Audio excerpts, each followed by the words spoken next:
डायरेक्टरकडून cash घेतली आणि 15 लाखाचा दंड लागला. ही गोष्ट आहे एका प्रायव्हेट लिमिटेड कंपनीची आणि त्यांची एक अशी चूक केली जी बहुतेक जण छोटी गोष्ट समजतात, पण त्यावर लागला जवळजवळ तब्बल 15 लाखाचा दंड. आता या प्रकरणात नेमकं काय झालं? कंपनीचं नाव होतं रॉयल प्रिंट पॅक लिमिटेड आणि त्यांच्यावर आयकर विभागाने कारवाई केली.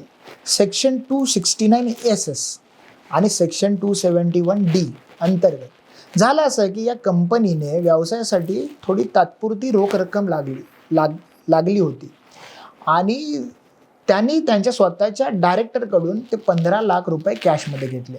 आता पैसे बँकेच्या माध्यमातून न घेता थेट रोख स्वरूपात व्यवहार केला गेला. कंपनीच्या मते हे पैसे त्यांनी तात्पुरते घेतले आणि हा व्यवहार जो कुठलाही केला तो फसवणुकीचा हेतूने केला नव्हता. त्यांनी त्यांचं स्पष्टीकरण दिलं की पैसे डायरेक्टरकडूनच आले होते, म्हणजे बाहेरच्या कुठल्याही मार्गाने आम्ही काही घेतलं नव्हतं आणि हे जे पैसे होते ते व्यवसायासाठीच वापरले होते. पण आयकर विभागाने या व्यवहाराकडे वेगळ्या नजरेने पाहिलं. त्याने सांगितलं की इन्कम टॅक्स सेक्शन 269SS हे अतिशय स्पष्ट आहे. कोणतीही कंपनी, व्यक्ती किंवा संस्था हे 20,000च्या वरती ट्रान्झॅक्शन करू शकत नाही. 20,000पेक्षा जास्त रक्कम जर कॅशमध्ये स्वीकारू शकत नाही किंवा ती देऊ शकत नाही. मग ती डायरेक्टरकडून का असेना. हे कलम बनवलेलं आहे काळ्या पैशांचा वापर थांबवण्यासाठी. जर एवढ्या मोठ्या रकमा रोख स्वरूपात फिरू लागल्या तर त्यातून फसवणूक होईल, हवाला व्यवहार होतील आणि कर चोरी म्हणजेच इन्कम टॅक्सचा चोरी वाढू शकते. आता कंपनीचे नियम मोडला होता, भलेही हेतू चांगला होता, म्हणून विभागाने त्याच्यावर जी पेनल्टी लागली होती अंडर सेक्शन 271D ती त्यांनी रद्द केली. आता ह्याच्यामध्ये रॉयल प्रिंट पॅक प्रायव्हेट लिमिटेडने या विरोधात आहे ना ITAT मुंबईमध्ये अपील दाखल केली.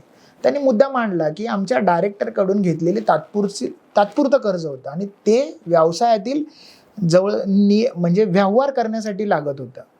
आमच्या यामध्ये कोणत्याही प्रकारचा गैरहेतू नव्हता. पण ITATने ही सेम भूमिका ठामपणे घेतली आणि त्यांनी स्पष्ट केलं की हे कलम हेतू बघून लागत नाही तर रकमेची पद्धत बघून लागते आणि जर 20,000पेक्षा जास्त रक्कम ही कॅशमध्ये जर तुम्ही केली असेल तर तो नियम मोडलाच समजला जाऊ शकतो. म्हणजे तुम्ही ते section as per companies loss प्रमाणे तुम्ही पाळले गेले नाही.